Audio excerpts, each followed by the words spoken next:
à cette veillée, à cette écoute. Et nous devons être ainsi envers tous les pays africains où le combat se fait décisif à l'heure qu'il est.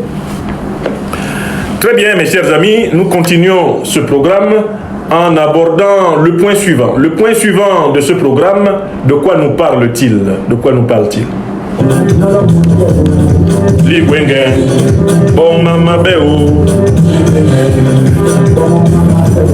Deuxième point de cette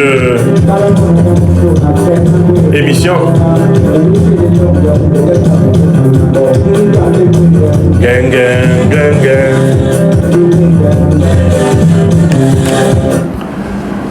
Le tribunal de l'UEMOA s'est enfin réveillé. Il vient de donner raison au Mali contre la conférence des chefs d'État de l'UEMOA qui, au mois de janvier 2022, s'était permise d'infliger à la République du Mali des sanctions illégales, illégitimes, des sanctions inhumaines et criminelles qui ont provoqué d'importants dégâts humains, des dégâts économiques, des dégâts matériels au cœur du Mali. En effet, siégeant le 28 janvier 2026, le tribunal de l'UEMOA déclare que la plainte portée contre la conférence des chefs d'État, ou plutôt des chefs d'État de l'UEMOA, eh bien, par le Mali, cette plainte est recevable et le tribunal de l'UEMOA condamne la conférence des chefs d'État aux dépens du Mali, c'est-à-dire la condamne à réparer les torts qui ont été faits à la République du Mali, car, et je vous résume la décision de la conférence des chefs d'État de l'UEMOA n'était pas fondée sur le respect du règlement de l'UEMOA.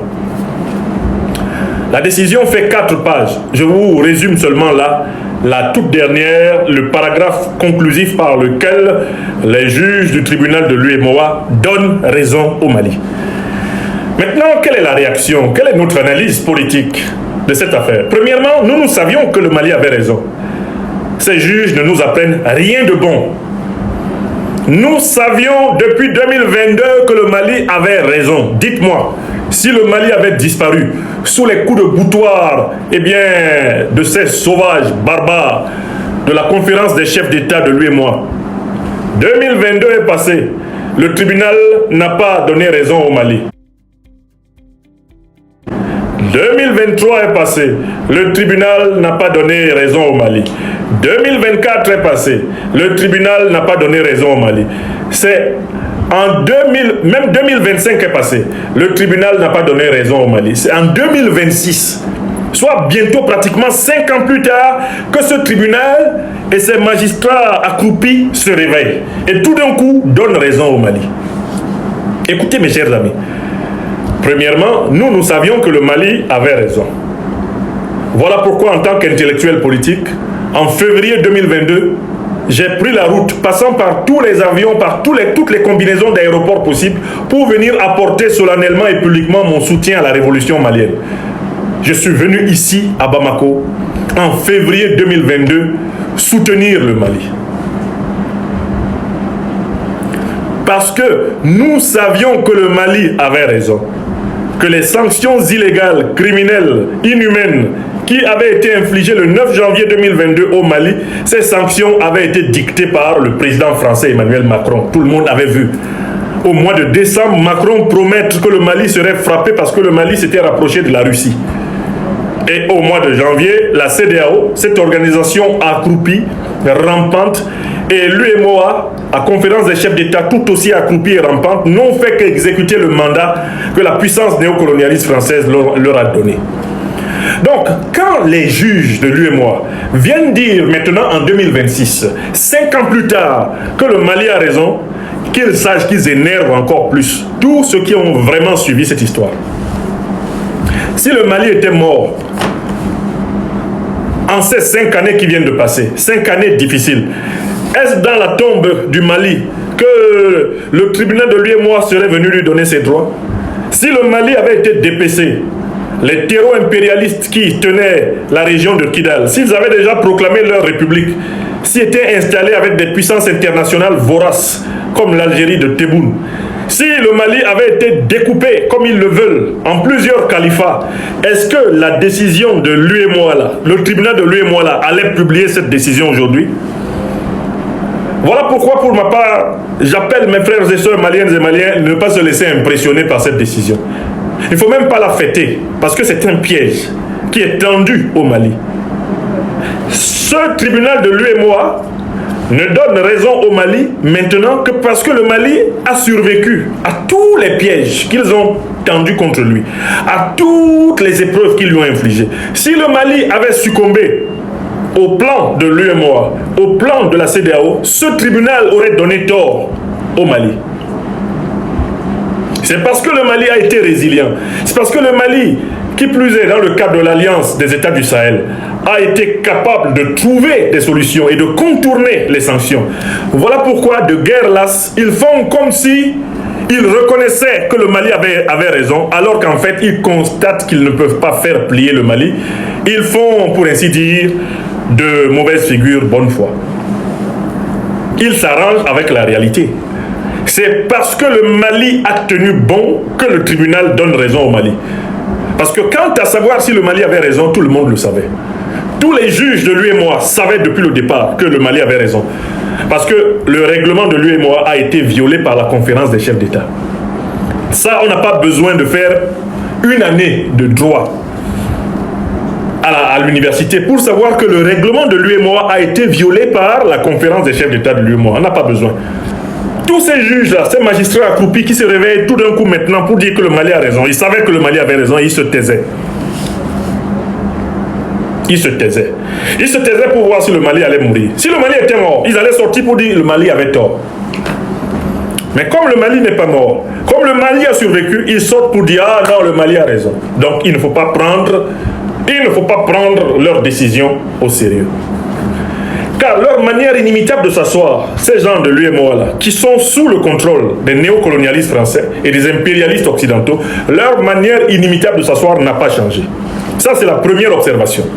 Pourquoi donnent-ils raison au Mali? Parce que le Mali a échappé à leur traquenard. Ce n'est pas parce qu'ils aiment le Mali. Ce n'est pas parce que tout d'un coup, ils reconnaissent qu'ils s'étaient trompés. Ils ne reconnaissent rien.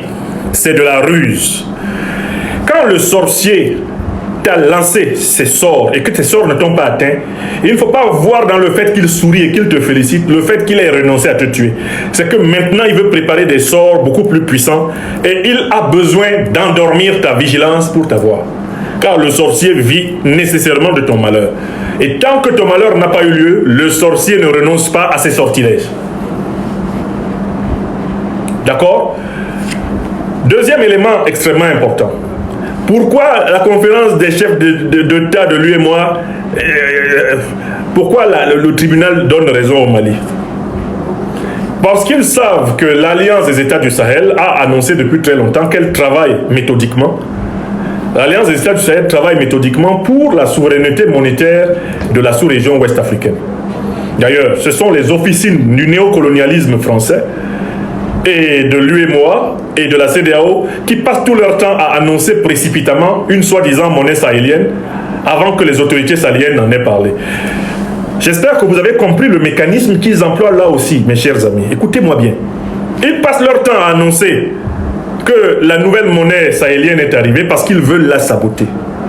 Ils veulent la saboter, c'est-à-dire en obligeant les dirigeants sahéliens à démentir en permanence l'avènement de cette monnaie. Ils veulent que quand le temps viendra, le temps qui est décidé par nos dirigeants, le temps qui est décidé par nos gouvernants, ici dans le Sahel, quand ce temps viendra, ils veulent que l'opinion soit dégoûtée.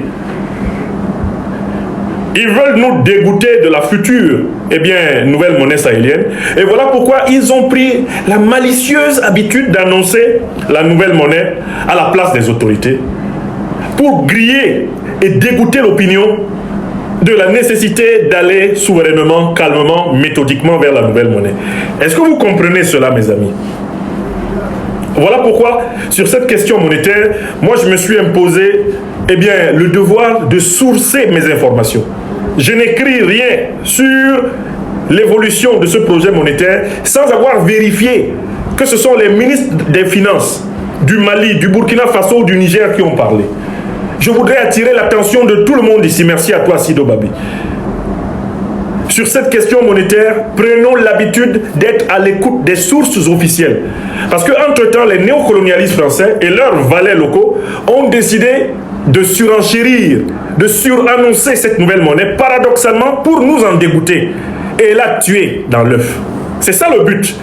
C'est pour ça qu'ils sont mis à créer des fake news d'annonces de monnaie sahélienne, le but étant de la tuer. Bon, je reviens au tribunal de l'UEMOA. Pourquoi le tribunal de l'UEMOA donne-t-il raison maintenant au Mali? Parce qu'il croit qu'en donnant raison comme cela au Mali, cela va faire oublier au Mali, au Burkina Faso et au Niger qu'ils doivent travailler pour sortir du franc CFA.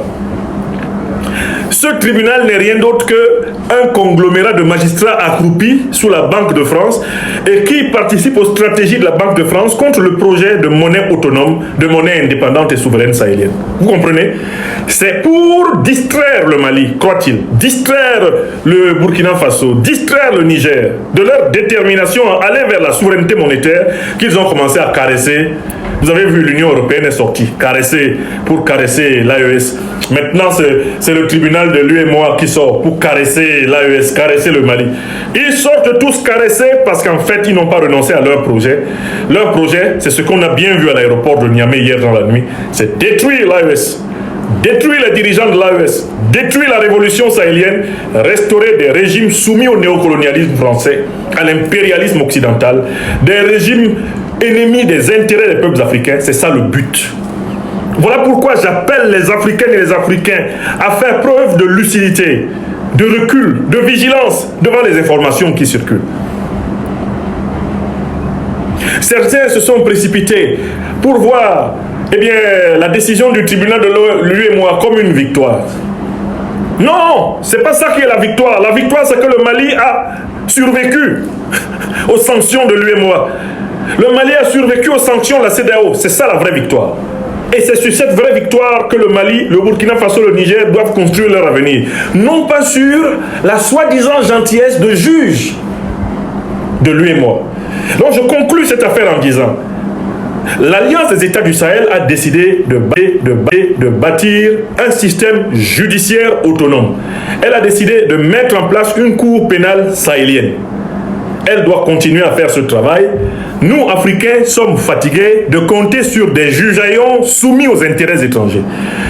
De la même façon que l'Alliance des États du Sahel a pris ses distances avec la CPI, il va falloir prendre ses distances avec ce tribunal de l'UEMOA à Dakar, qui n'est rien d'autre qu'une cellule de la France-Afrique. Il va falloir prendre sa distance avec tout ce qui est fait par la BCEAO. Car la BCEAO n'est rien d'autre qu'une fondée de pouvoir de la Banque de France. Et il va falloir que tout le monde reste calme. Permettre à nos dirigeants de conduire le projet de construction d'une nouvelle monnaie souveraine sahélienne à leur propre rythme. Au rythme des intérêts vitaux des pays sahéliens eux-mêmes, et non pas sous la dictée de surexcités à l'intérieur de l'opinion ou sous la dictée des manipulateurs néocolonialistes qui vont bien sûr vouloir dégoûter les Africains de la volonté d'aller vers leur autonomie monétaire qui est pourtant vitale. Voilà la complexité de l'attitude que nous devons adopter. Donc pour moi, la décision du tribunal de l'UEMOA qui donne raison au Mali, cette décision ne m'apprend strictement rien. D'ailleurs, de mon point de vue, en tant qu'analyste politique, cette décision ne vaut rien. Parce qu'elle n'est même pas assortie des réparations que la conférence des chefs d'État doit verser au Mali. Les juges n'ont même pas fait la liste de ce que la conférence des chefs d'État doit verser au Mali. Ils se contentent de dire qu'ils condamnent l'UEMOA aux dépens. Vous condamnez l'UEMOA aux dépens, mais la question c'est qu'il faut fixer d'abord les dégâts qui ont été commis par l'UEMOA contre le Mali. Est-ce que vous avez procédé à une commission d'enquête pour connaître les dégâts des sanctions illégales, des sanctions criminelles, des sanctions inhumaines que le Mali a subies? Est-ce que vous avez procédé à l'évaluation du dégât? Non. Donc il s'agit d'une condamnation ponce-pilatiste. C'est du pharisianisme, c'est une condamnation du bout des lèvres. Il ne faut pas les croire. Ce sont des magistrats voyous, trop voyous même. Il ne faut même pas se laisser endormir et flatter par ce qu'ils ont écrit. J'ai vu certains de mes frères et sœurs qui ont couru sur les réseaux sociaux pour se réjouir. Oh, bonne nouvelle. Écoutez, c'est une fausse bonne nouvelle. La vraie bonne nouvelle, c'est que le Mali a échappé à leur traquenard. Le piège dans lequel ils voulaient tuer le Mali là, Le Mali a survécu à cela. Voilà la bonne nouvelle. Et c'est sur cette résilience malienne qu'il faut compter. Il ne faut pas compter sur les juges de l'UEMOA. Il ne faut pas compter sur les juges de la BCEAO. Il ne faut pas compter sur les juges de la CEDEAO. Il ne faut pas compter sur les juges de la CPI. Ils sont au service d'intérêts étrangers, radicalement différents des intérêts africains. Voilà la vérité. Bon, alors, c'est une victoire judiciaire nominale. C'est un baume moral, c'est vrai. C'est la preuve que le Mali avait raison pour ceux qui en doutaient.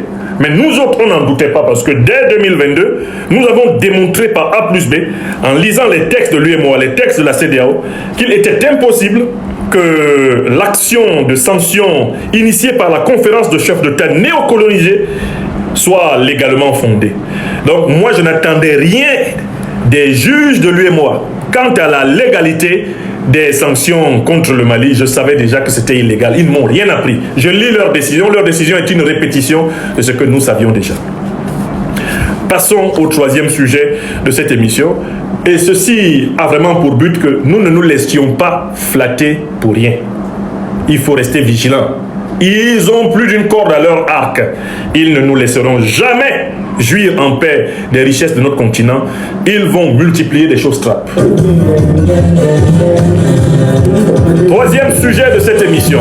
Nous allons dans les relations entre la Guinée et le Mali. La Guinée et le Mali sont deux nations frères, deux nations sœurs.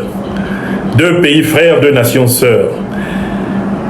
Bien sûr, beaucoup d'entre nos internautes ont été intéressés par les images du président malien Assimi Goïta participant à l'investiture du président guinéen Mamadi Doumbouya il y a quelque temps.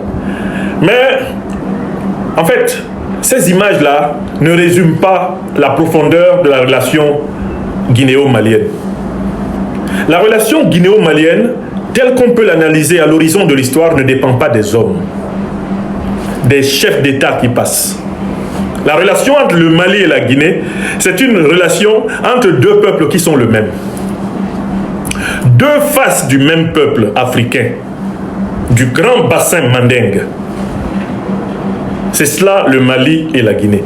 Vous passez du Mali à la Guinée sans vous rendre compte que vous avez changé de pays. Vous passez de la Guinée au Mali sans vous rendre compte que vous avez changé de pays. Donc, certains se sont focalisés sur l'image des hommes d'État. Guinéens, Maliens, au stade, eh bien, à Conakry. Cette image-là, elle n'est pas ce qui exprime l'essentiel de la relation entre ces deux pays. La relation entre ces deux pays, elle tient debout, quels que soient ceux qui sont présidents, à Bamako ou à Conakry. Parce que les deux peuples sont tellement en osmose, les deux peuples sont tellement en symbiose, que quel que soit le dirigeant qui s'installe à Bamako ou à Conakry, il est obligé de suivre les peuples. Les peuples qui se comportent comme un seul et même peuple. Voilà une expérience qu'on ne peut avoir qu'en vivant ici, en observant comment ces gens-là vivent. Pendant plusieurs années, je suis allé enseigner dans le campus de Samaya, le campus de l'Université catholique du Mali. Et quand vous allez à Samaya, au sortir de Bamako, vous arrivez à un moment donné à une fourche. Quand vous avez quitté la région de Sébenikoro, vous arrivez à une fourche. Si vous allez à droite, c'est la route qui mène en Guinée. Si vous allez à gauche, c'est la route qui mène à Samaya. Et à partir de la sortie du quartier, de la zone de Sébenikoro, quand vous avez traversé le marché de Sébenikoro, vous êtes déjà pratiquement en Guinée dans l'état d'esprit. Parce que les véhicules sont malio-guinéens dans cette zone, ça vient de Guinée, ça va en Guinée à partir de là. À partir de cet endroit-là, vous êtes pratiquement déjà en Guinée. Et il y a exactement le même sentiment quand vous traversez la frontière guinéenne. Quand vous traversez la frontière guinéenne, vous rencontrez tellement de camions de transport maliens, vous rencontrez tellement de commerçants maliens que là-bas en Guinée, vous avez le sentiment d'être encore au Mali. Alors que déjà ici au Mali, vous avez le sentiment d'être déjà en Guinée. Quand vous arrivez en Guinée, vous avez le sentiment d'être encore au Mali. Voilà l'alchimie, voilà l'osmose qu'il y a entre ces deux peuples. Donc les dirigeants, eh bien, à Bamako ou à Conakry, suivent seulement. Vous savez pourquoi ils suivent? Parce que le lien entre les peuples est trop fort. Et voilà l'une des matérialisations de cette relation profonde qu'on peut souhaiter entre tous les peuples africains. afin de faciliter la vie en commun et de ne pas laisser les politiques, pour ainsi dire, détruire eh bien, l'essentiel entre nous. La Guinée, qui est un port sur l'océan Atlantique, la Guinée, qui est un port sur l'océan Atlantique, permet tout naturellement au Mali d'importer et d'exporter ses marchandises par Conakry. Pour cela, le Mali a besoin d'entrepôts en Guinée. La Guinée a accordé au Mali des enclaves territoriales de 10 hectares dans lesquelles le Mali a construit ses entrepôts, lui permettant donc d'exploiter le port de Conakry de manière avantageuse pour faire sortir ses marchandises ou les faire entrer. En retour, par une décision du Conseil de ministres, eh bien, dirigé par son Excellence Assimi Goïta, général d'armée, président de la transition, chef de l'État de la République du Mali, mais le Mali a accordé une enclave territoriale de 10 hectares à la Guinée dans son territoire pour que la Guinée, elle aussi, qui est dans des échanges commerciaux denses avec le Mali, ait la possibilité d'entreposer avec la même tranquillité ses marchandises, d'entreposer ses biens et de fonctionner au Mali tout naturellement comme si elle était chez elle. Non pas simplement comme si elle était chez elle, mais parce qu'elle est chez elle. Parce qu'elle est chez elle. C'est une image qui m'a beaucoup plu. C'est pour cela que je la commente pour toute l'Afrique des libertés. Nous aimerions tellement voir ce type de relation se développer entre tous les pays africains. Regardez l'animosité qui règne entre les pays d'Afrique centrale. Regardez ce qui se passe entre le Gabon et ses voisins, la Guinée équatoriale et ses voisins, le Cameroun et ses voisins. Regardez ce qui se passe entre la République démocratique du Congo et ses voisins.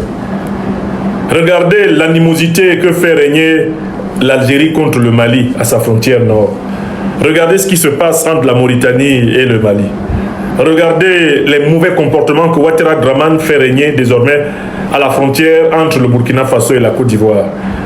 Regardez toutes les vilainies qu'il a laissées passer à la frontière entre le Mali et la Côte d'Ivoire.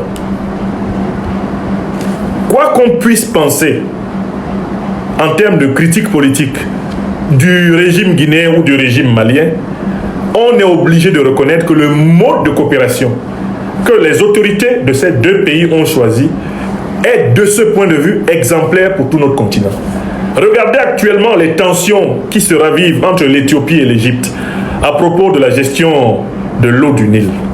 Au point qu'un certain Donald Trump se lève là-bas aux États-Unis, soi-disant pour venir faire une médiation entre l'Égypte et l'Éthiopie à propos de la gestion des eaux du Nil. Alors même que l'art du diviser pour régner, qui est typiquement celui de la politique impérialiste américaine, n'est pas absent des raisons pour lesquelles la colère gronde, la tension monte entre l'Éthiopie et l'Égypte. Donc je voudrais ici appeler les Africaines et les Africains à être attentifs à ces relations interétatiques dans leur qualité propre.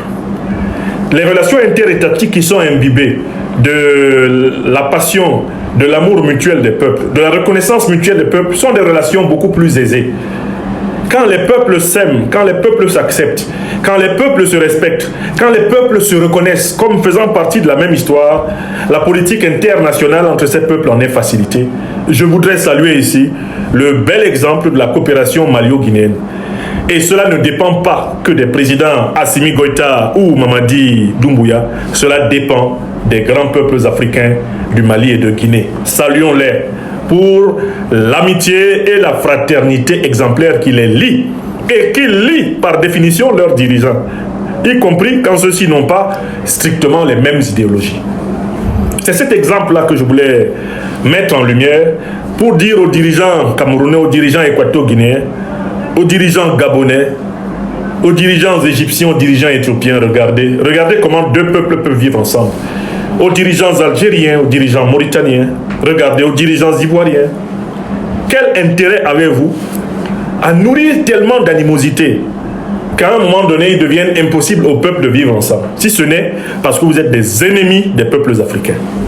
Voilà, je salue ce bel exemple de coopération entre la Guinée et le Mali, et vivement que l'exemple guinéo-malien fasse tache d'huile sur toutes les autres frontières héritées de la barbarie coloniale. N'oubliez pas que la cinquantaine de pays africains que nous avons aujourd'hui ne sont pas le simple fait du dynamisme intrinsèque de l'histoire africaine. Les frontières sont des balafres que le colon nous a laissés et nous ne devons pas tomber amoureux de ces balafres, sans quoi nous serions nous-mêmes victimes de cette division par laquelle on règne sur nous. Sujet suivant. Vive l'amitié des peuples. Eh bien, Maliens et Guinéens vivent l'exemple de cette coopération gagnant-gagnant, cette coopération fraternelle dans laquelle on ne laisse pas passer tout naturellement les mauvaises intentions néocolonialistes qui ne règnent que dans la division.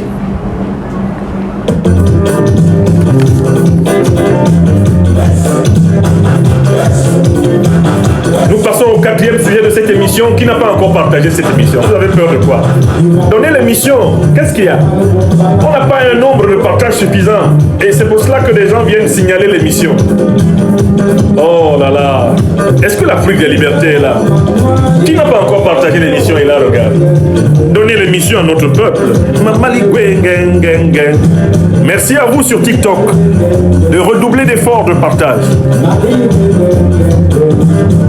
Je ne sais pas de quel droit quelqu'un s'est levé là-bas pour signaler. Qu'est-ce qu'il signale? Qu'est-ce que j'ai dit qui ne soit pas factuel? Quatrième sujet de cette émission, nous sommes le 29 janvier 2025. L'Algérie rêve de déborder l'Alliance des États du Sahel via le Niger. Une manœuvre mesquine cousue de fil blanc. De quoi voudrais-je parler? Si vous observez l'actualité diplomatique de ces dernières semaines, vous vous rendrez compte que l'Algérie procède littéralement à la méthode du renard contre l'Alliance des États du Sahel en cherchant à développer de façon exclusive, spéciale, une relation de proximité, de tendresse, d'amour avec la République du Niger, qui pourtant est une république essentielle de l'Alliance des États du Sahel, que l'Algérie agresse par ailleurs, puisqu'elle est la base arrière des organisations impériales terroristes qui ensanglantent le Sahel, dont quelques-uns des chefs sont l'imam Neymar de Badalabougou, eh bien Mahmoud Diko, et le criminel Iyad Agali, agent de la DGSE française. Donc nous nous retrouvons dans une situation paradoxale où l'Algérie veut développer, donner l'impression qu'elle a une relation formidable, chaleureuse, aimante, bienveillante, doucereuse, tendre avec le Niger, alors même qu'elle est la base arrière de ceux qui déstabilisent tout le Sahel et notamment le Mali. Ceux-là même qui ont juré de se rassembler dans un front commun dans lequel il y a Al-Qaïda, il y a l'État islamique, dans lequel il y a un prétendu imam, dans lequel il y a un chef terroriste renommé, négativement, Iyad Agali. Ces gens-là qui hébergent ce conglomérat de criminels fiefés disent au Niger, nous allons faire des affaires avec vous. Nous allons exploiter le pétrole avec vous. Nous allons construire un pipeline trans-sahérien avec vous.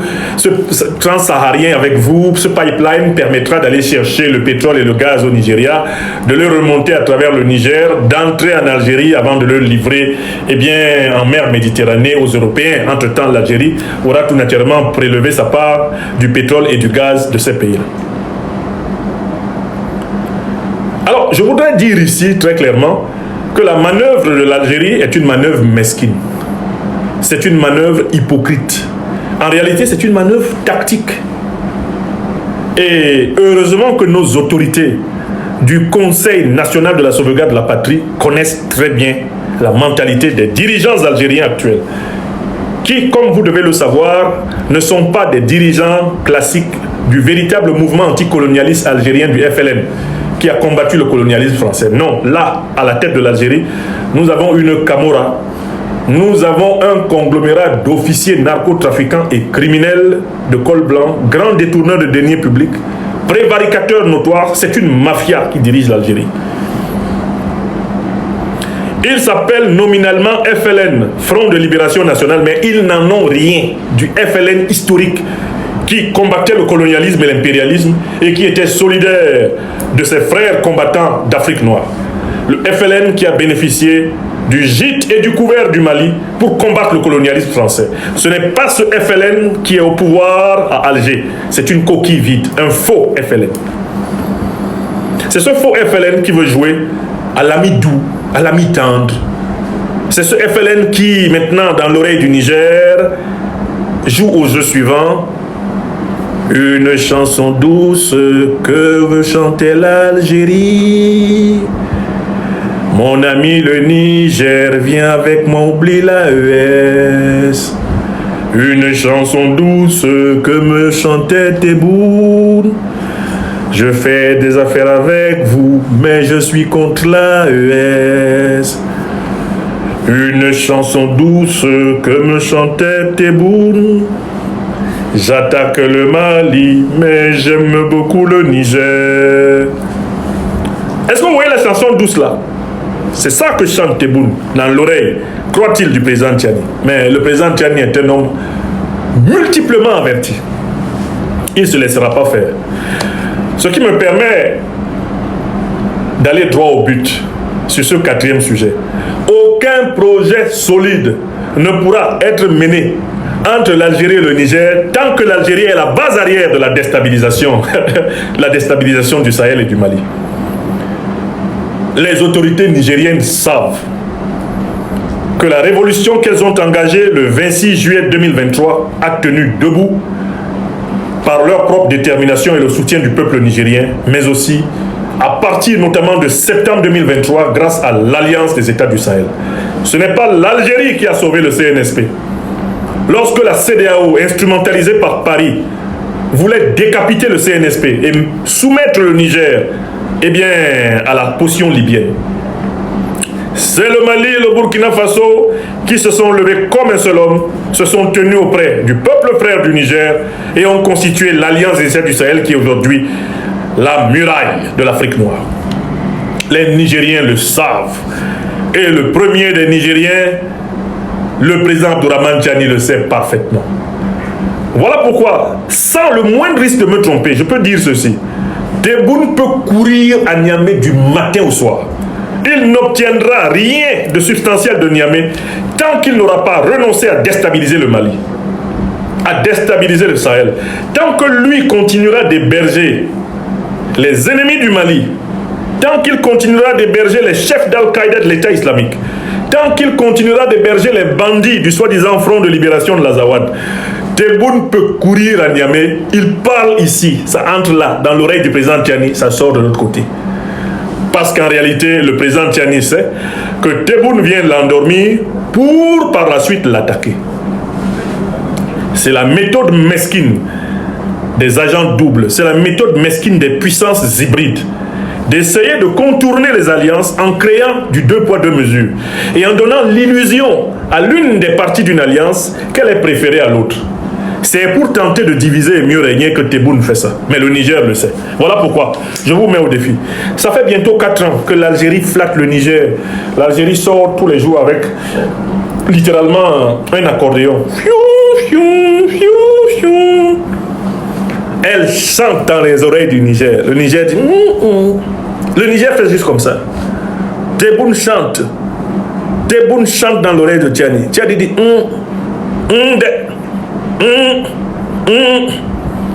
Et en réalité, comme le Niger ne lui répond pas, peut-être que l'Algérie croit que le Niger l'écoute. Le Niger ne l'écoute pas. Le Niger ne l'écoute pas parce que si véritablement le président Tiani avait confiance en l'Algérie, ils auraient commencé à mettre en exécution un de leurs projets. 0 projet mis en exécution. Tout est en stand-by. Mais pourquoi tout est en stand-by? Mais parce que le Niger regarde l'Algérie. Pendant que l'Algérie danse comme la cigale dans la fable de la fourmi dont je vous ai parlé l'autre jour, le Niger le regarde. Quand tu auras fini là, toutes tes chansons là, il faudra que tu viennes me dire ce que Iyad Agali fait chez toi. Quand tu auras fini Tebboune, toutes tes chansons, dit à peu près le président Tiani, il faudra que tu viennes m'expliquer ce que les terroristes d'Al-Qaïda et de l'État islamique font chez toi. Quand tu auras fini de danser comme tu danses bien là, tu viendras m'expliquer comment ça se fait qu'il y a une coalition qui est basée chez toi et qui attaque le Mali, qui est mon allié vital. Le Mali qui est prêt à mourir pour moi et pour lequel je suis prêt à mourir. Tu l'attaques dans la nuit et dans le jour, tu viens me dire que tu m'aimes. En réalité, je sais très bien que tu aimerais m'utiliser pour par la suite, donc après avoir détruit le Mali, revenir me détruire moi-même. Puisque tu es l'ami de nos pires ennemis.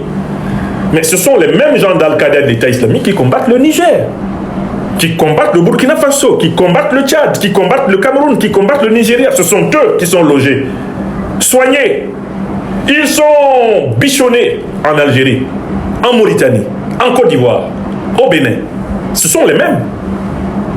Donc vous ne pouvez pas venir nous expliquer que tout d'un coup, à l'intérieur de l'AES, vous n'aimez pas les Maliens, vous tolérez à peine les Burkinabés, mais vous adorez les Algériens, vous adorez, pardon, les Nigériens. Vous n'aimez pas les Nigériens le savent.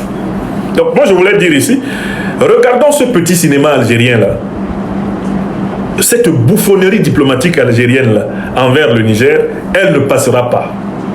Nous connaissons la consistance, la clairvoyance et même la claire audience des dirigeants nigériens. Ils ne se laisseront pas flatter par ces troubadours, c'est camé, eh bien, à la duplicité d'Alger qui pense tranquillement comme ça pouvoir détricoter l'alliance des États du Sahel par son flanc est. Ils ne pourront pas. Rien de grand ne se fera entre l'Algérie et le Niger tant que l'Algérie est à l'origine de la déstabilisation du nord du Mali, tant que l'Algérie héberge les organisations terroristes qui ensanglantent tout le Sahel. Elle n'a aucun espoir. Aucun de ses projets à travers le Sahara ne prospérera. Ainsi soit-il. Et en cela, je renouvelle ma confiance vraiment sereine à son Excellence le président du CNSP, le général d'armée Abdourahmane Tiani, président de la République du Niger, pour ne pas entendre le chant des sirènes algériennes. C'est un chant mensonger, c'est un chant trompeur. On a déjà vu, eh bien, mieux. On a déjà vu mieux, et même on a déjà vu pire.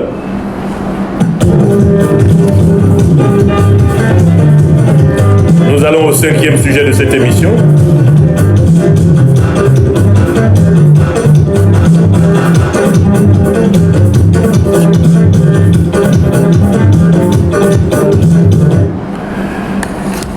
Cinquième sujet, Alassane Dramane Ouattara, le satrape reptilien venu de Sendou, pour troubler la paix des Ivoiriens et ayant renié notre belle terre burkinabé de Sendou dans l'espoir de troubler toute l'Afrique avant d'être incessamment dégagé. Et Biya Paul, le vieux grigou de Mbomeka au Cameroun, eh bien, sont des monarques du chaos en Côte d'Ivoire et au Cameroun. Et ils sont en train d'aller vers la même catastrophe, à savoir léguer à leurs pays respectifs une guerre successorale. Prenons un à un. Alassane Ouattara. Alassane Ouattara vient de montrer et d'assumer le changement de nature du régime politique en Côte d'Ivoire. Par une seule nomination, Alassane Dramane Ouattara a montré que le régime politique qu'on croyait être en Côte d'Ivoire n'est pas celui qui est là. Nominalement, si on prend le soi-disant texte de la Constitution de 2016 et qu'on regarde, on peut dire que la Côte d'Ivoire est une république. Mais factuellement, si on analyse maintenant la structure et l'équilibre du pouvoir en Côte d'Ivoire, on est sûr d'avoir exactement la définition d'une monarchie. Nous sommes passés en Côte d'Ivoire d'une république à une monarchie. Pourquoi? Parce que de fait, premier point, celui qui fait office de président de la République n'ayant pas été régulièrement élu, je ne reviendrai pas ici sur les processus électoraux absolument absurdes par lesquels il dit qu'il est élu,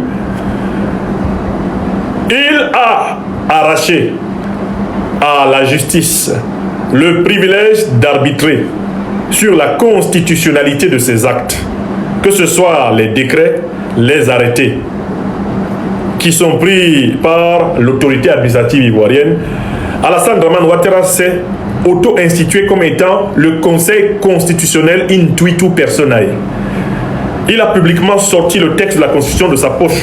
Il l'a montré et a dit « Personne ne connaît mieux la Constitution de la République de Côte d'Ivoire que lui, Alassane Ouattara. » Et que par conséquent, c'est son interprétation à lui de la Constitution ivoirienne qui comptait.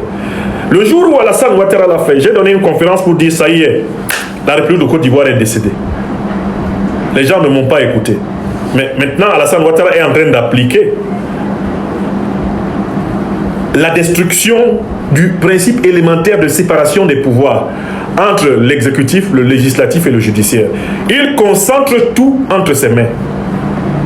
Non seulement parce qu'il s'est arrogé le privilège de l'interprétation de la Constitution, le Conseil constitutionnel ne sert plus à rien, il n'y a donc plus l'indépendance de la justice. Mais Alassane Dramane Ouattara contrôle tout l'exécutif, qui est donc son pouvoir régalien, et n'a aucune considération pour le législatif. Aucune décision ne peut être prise à l'Assemblée nationale qui soit un contrepoids des décisions de Ouattara. Donc, le législatif a disparu en même temps que le judiciaire. Tout est concentré maintenant dans une colonne vertébrale. Le pouvoir central, comment est-il composé? Mais le pouvoir central est essentiellement composé des Ouattara. Le pouvoir central est essentiellement composé des Ouattara. Alassane Dramane Ouattara s'est arrogé au prix de ces manœuvres que je viens de décrire rapidement, la présidence de la République. Mais en fait, il vient d'annoncer que le véritable vice-président de la République, c'est son propre petit frère, Téné Birahima Ouattara, qu'il a nommé vice-premier ministre et ministre d'État à la Défense. Alassane Ouattara est chef suprême des forces armées par l'usurpation du palais présidentiel, dont il continue de jouir. Et il nomme son petit frère vice-premier ministre, ministre d'État à la Défense. C'est-à-dire qu'en fait, la puissance ivoirienne est entre les mains d'une famille, c'est la famille des Ouattara.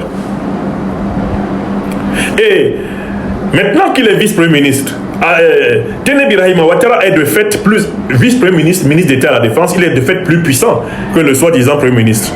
Mambé Begré, qui d'ailleurs a toujours été un accompagnateur, que dis-je, un rythmeur, un ersatz, un appendice des Ouattara. D'accord?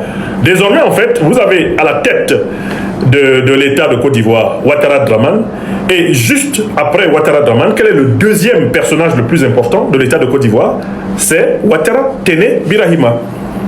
Et donc vous avez là une situation comparable, par exemple au royaume du Maroc, où vous avez le roi du Maroc, et tout le monde sait qu'après le roi du Maroc, Mohamed V, ça va être le prince Moulay, son fils, qui va lui succéder. Alassane Ouattara écrit par les nominations de son frère comme vice-premier ministre, ministre d'État, il écrit l'information suivante, et seuls les aveugles politiques ne veulent pas voir. Après moi, c'est encore moi, c'est-à-dire ma photocopie, et son frère s'appelle justement photocopie, en raison de la ressemblance physique. Après moi, Ouattara, ce sera un Ouattara. Et je vous l'ai déjà montré, c'est le vice-premier ministre, ministre d'État à la Défense. Qui peut imaginer Alassane Ouattara disparaissant maintenant et Koné Tiemoko Mélié s'aventurant vers le fauteuil présidentiel? Il ne va pas y arriver. Hein, on lui brisera les deux pieds avant même qu'il ait envisagé de s'asseoir dans le fauteuil de Ouattara. Qui peut imaginer avec le message que Ouattara a envoyé? Mambé Begré espérait que si Koné Tiemoko Mélié est empêché, ce soit lui qui éventuellement jouisse du fauteuil présidentiel. Non, le message a été donné, la Côte d'Ivoire est une monarchie, la République est définitivement enterrée. Que tout le monde comprenne cela. Il s'agit donc maintenant, en Côte d'Ivoire, pour le peuple ivoirien de combattre une monarchie. C'est une monarchie. Il faut que les Ivoiriens et les Ivoiriennes notent qu'ils ont changé de régime politique. Parce que l'erreur qu'on peut avoir, c'est de combattre un régime politique dont on ne connaît pas la réalité. Il s'agit d'une monarchie. Bon. Allons au Cameroun. Biya Paul a exactement le même problème que Ouattara. Il a déjà pris dans sa tête les mêmes décisions que Ouattara. Il a présenté son fils, Franck Emmanuel Biya, aux principaux chefs traditionnels du Cameroun qui sont ses alliés. Aux chefs traditionnels du nord du Cameroun, de la région de Garoua. D'ailleurs, l'un de ces chefs traditionnels, c'est le Lamido Aboubakari, qui est le premier vice-président du Sénat. En fait, ce premier vice-président du Sénat est celui qui exercerait l'intérim de la présidence de la République si Biya disparaissait tout de suite, parce que le président du Sénat est un grabataire, incapable de travailler. Marcel Niat Ndifendi. Donc Biya a déjà vissé une partie de sa succession, parce que son allié, légendaire, le Lamido de Rey Bouba, Aboubakari, est le premier vice-président du Sénat. Et selon sa constitution,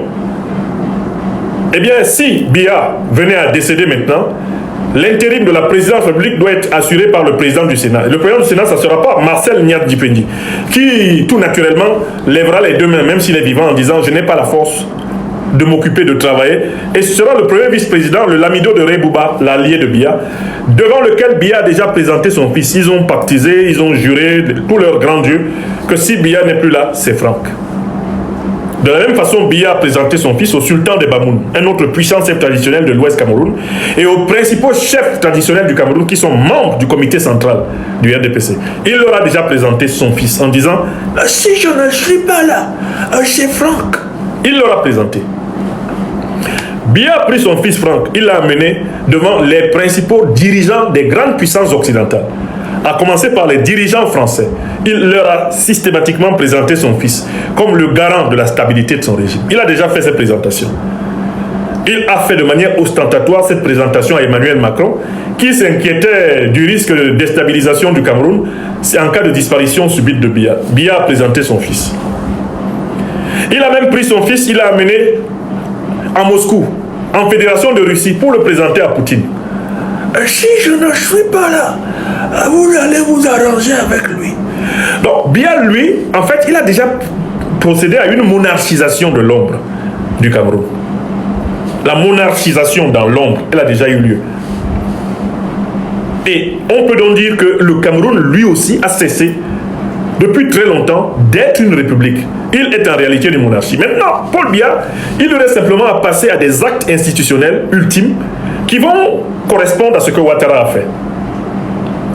Il traîne, il ne parvient pas à sortir son nouveau gouvernement depuis octobre 2025 parce qu'il hésite sur la manière de faire entrer son fils en lice, son héritier autodésigné, dans le cadre de la monarchie de l'ombre qui déjà opère au Cameroun. Parce que ce sont eux, c'est la famille Biya là, et les principaux chefs des forces armées, les principaux chefs des administrations les plus stratégiques qui sont soumis à la famille Biya, ce sont eux qui gouvernent déjà le Cameroun, le vieux étant gravataire. Mais là maintenant, il va falloir procéder. Le gouvernement de 2026, c'est un gouvernement où Biya doit faire monter ceux qui vont assurer ses arrières.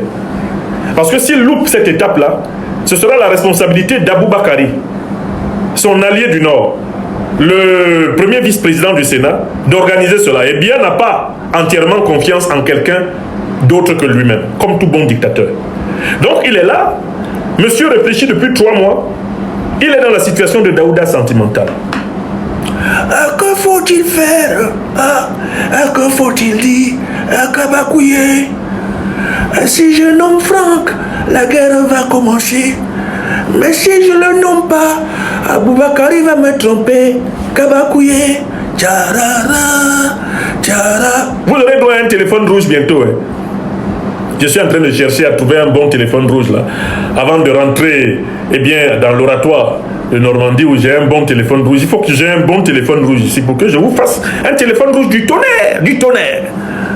Donc, bien assis, il chante. Que faut-il faire? Que faut-il faire? Kabakouye. Si je nomme Franck, le peuple va se fâcher. Kabakouye. Si je ne le nomme pas, je peux être surpris. Kabakouye. Il est pas bien calé comme ça. Dans son propre film. Il a déjà instauré une monarchie, mais monsieur ne veut pas assumer. Il ne peut pas assumer.